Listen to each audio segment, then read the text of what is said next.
But again, when I was at school, with respect, when I was at school, they said the situation of Nairobi as a city was an unfortunate one. Somebody was building a railway, they decided to have time to sort of relax for a while. But in terms of water catchment, Nairobi has nothing. It doesn't have anything to supply the 4 million people who live in it now. I shudder to imagine what might happen in 2035 because you've gone scouting for groundwater possibilities. They don't exist. Yes, John, this is the importance of a master plan. Because you sit back... I want you to reassure me that this water is coming from somewhere else, far, far away, and is going to be perhaps shipped in. Thank you. For you to tell me that we're looking for it around here, I'm going to be extremely skeptical. The current sources of water for the city I've mentioned are four. Kikuyu Springs? Right, you have. No need to mention them again. So where are the other ones? For the future sources, for example, the phase 1 of the master plan talks about exploiting groundwater, and we have identified well fields in a place called Kiunyu within Katanga, and another well field not too far away from Ruiru. We're talking about areas with very high groundwater potential. Right. They are not within the city. Right. Okay. Right. Phase 2 of the master plan involves going further up into Murang'a to tap water from rivers there and bring it to Nairobi. Right. Which leads me to a way of thinking, because time is not on our side. Mm-hmm. We have this whole notion of devolved government. Yes. And you're trying to suggest to me that the image that I see is that the water that is there to be had is mine. It's in my county, it's in my village. And you're saying we're going to take this water far, far away to feed those lovely people in the city. I'm going to... What is the devolved government response to all this? Who owns the water?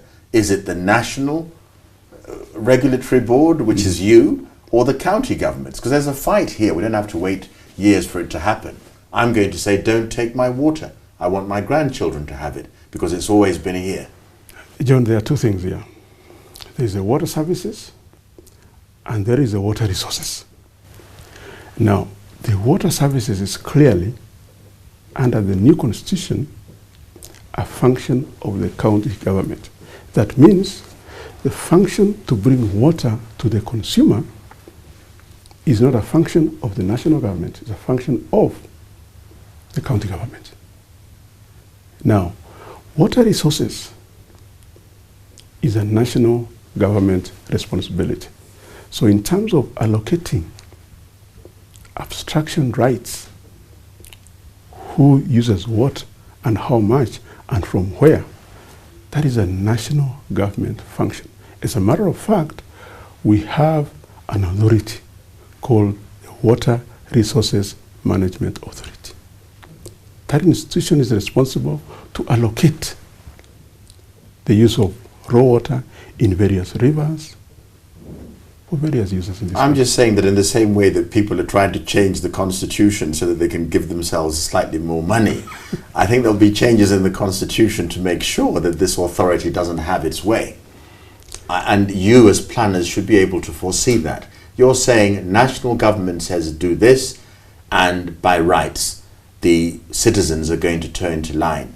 When people are asking for votes in the elections, of course they're going to say, we want to keep our water, we want to keep our oil, we want to keep whatever resource emanates from our own backyard. Maybe, John, what is important to note here is that even as sources for water for the city are identified very far from the city, in terms of planning to develop those sources, we always factor in an element for the host communities. So developments will not just be done for the city, we'll also do it for the host communities, for example now in Murang'a. Okay, so as I'm planning the phase 2, which we are calling the Northern Collector System, I'm also planning projects for the host communities. Right. Because it would be wrong for us to go and develop water there, pull it to Nairobi, without the local community seeing the value of this. Right. I would like, we're talking at time again, is it easy to try and evoke phases 3, 4 and 5? Because we've talked about 1 and 2. What's going to happen after that? In very, very swiftly. Phase 2, as I've mentioned, should be up and about by 2017. Right. Phase 3 should be up and about by 2021. Right. You can see from 2017 to 2021, we have five years. In which you might achieve what? In which to prepare and implement phase 3. Right, but I'm not seeing, you know, there'll be 2 trees in phase 1, 3 I'm not seeing the progression. I'm not seeing the progression where everything... Let me tell you why. Yeah? Right, yes. When we implement phase 1 and phase 2 and commission both by 2017, we'll have installed sufficient capacity for this city up to the year 2022 demand. Right now, there is a shortfall. The demand is upwards of 650,000 per day. We can only produce about 550. Even with that 550, about 80,000 is consumed along the route by consumers within Kiambu County. Okay? When it reaches the city, about 38% is lost through busts, illegal connections, and the rest. Now, once we commission phase 1 and phase 2 by 2017, we'll have installed sufficient capacity for about another 5 years for this city. It means we'll be actually having excess supply, excess capacity to take us up to the year 2022, which gives us room to implement phase 3. By the time we complete phase 3 by 2021, we start implementing phase 4.